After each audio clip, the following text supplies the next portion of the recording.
Can you zoom out and just speak about what is the overall role of the NFLPA? Yeah.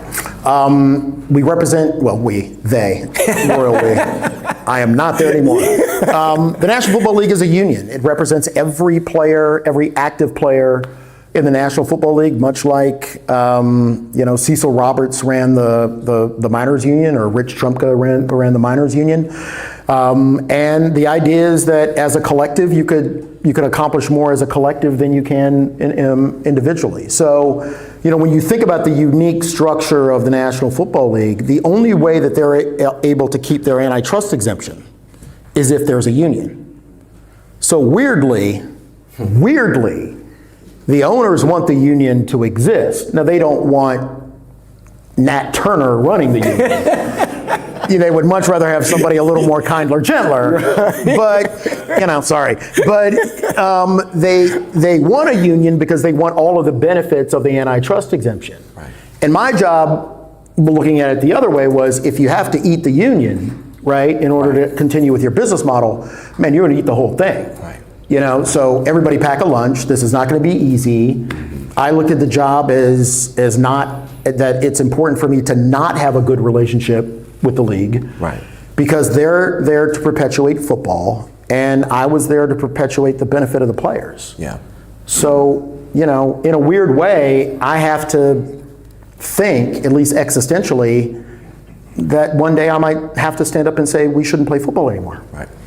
So how was your engagement with the owners? When did that start? So I know on the front end, of course, the first agreement you need to make is with the athletes. Yeah. And then, of course, as you study film, you know that at some point we're going to need to put a face to a name. Yep. So when did that introduction start sitting down, meeting with the owners and stating your case? The first, I was elected in March 13th of 2009. I had a famous lunch with Roger that next week. 22nd, 23rd, we had lunch at the Caucus Room in in DC. And I picked the Caucus Room because it was owned by the boss that I had used to work with, a guy named Tom Boggs, who's just one of the biggest Democratic lobbyists of all time. And I picked the Caucus Room because I figured that was probably the one restaurant that I could pretty much assume where my table wasn't bugged. I'm being dead serious. Yeah. Because look, I had represented the biggest companies in the world. Once you get your head around that these are 31 billionaires and it's an unregulated industry, yeah, I would always ask the players, if you knew you were going to make $25 billion this year, what would you do? Right? So we met at the Caucus Room. Lunch was terrible, as usual. Roger is just so wooden and so hard and such a we grew to like each other a little bit more near the end, but God, he can just be a real asshole.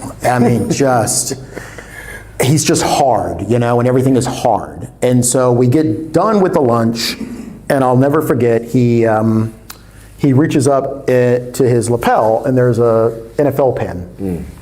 And he pulls off the NFL pen, puts the back on it, slides it across the table, and he says, welcome to the NFL family.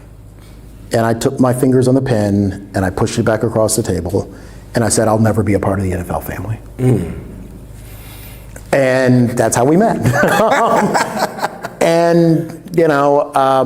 So the owners really didn't want to meet. Right. And so I started this public campaign about how the owners were disrespecting the players by not meeting them face to face. And look, I needed to get them into the room. Right. So, I think when we were on the tour, there was a point where we get in the tour and he shows us a picture of Bull Connor, and I guess it was Fred Shuttlesworth who said that Bull Connor made him the person that he was. Roger Goodell and the owners made me the person that I needed to be. Right, right.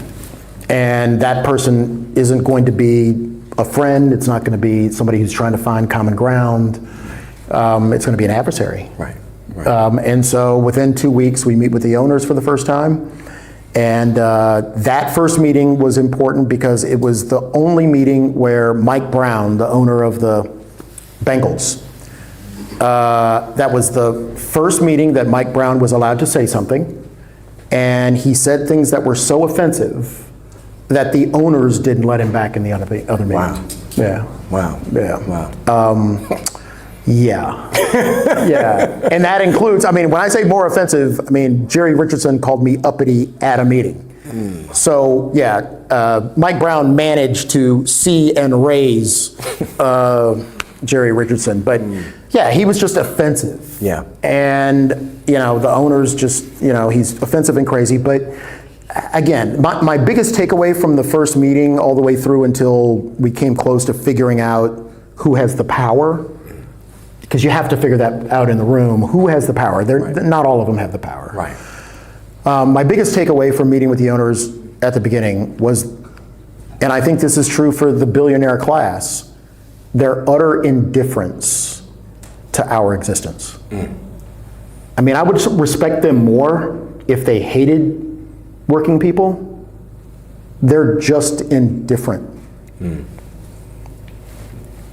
Like where you go to shop, they don't know. How you make ends meet, they have never thought about it. How you manage health care and your rent and your salary, I can just tell you that they never have a conscious thought about those things.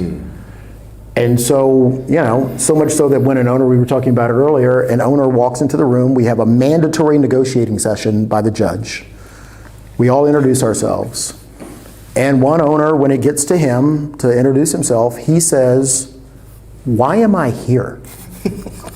And I thought, you know, it's funny now, but, you know, I'm sitting there listening to this owner show up, and he says in front of other owners, "Why am I here?"